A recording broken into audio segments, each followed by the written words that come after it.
Hi అండి, అందరికీ నమస్కారం. ఈరోజు నెల్లూరులోని మరో ప్రాచీనమైన దేవాలయాన్ని దర్శించుకుందాం.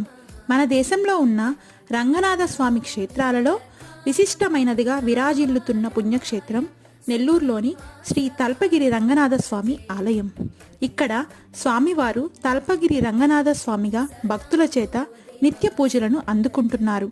మహాకవి తిక్కన ఈ ఆలయంలోనే మహాభారతాన్ని తెలుగులోకి అనువదించారని చారిత్రక ఆధారాల ద్వారా తెలుస్తుంది. ఈ ఆలయం ఉత్తర శ్రీరంగంగా ప్రసిద్ధి చెందింది. ఆలయానికి తూర్పు దిశలో 7 అంతస్తుల ఆలయ రాజగోపురం ఉంది. ఆలయానికి పశ్చిమ వైపున పెన్నా నది ప్రవహిస్తూ ఉంది. గర్భాలయంలో శేషతల్పంపై శయనముద్రలో శ్రీరంగనాథుడు నయన మనోహరంగా దర్శనమిస్తాడు.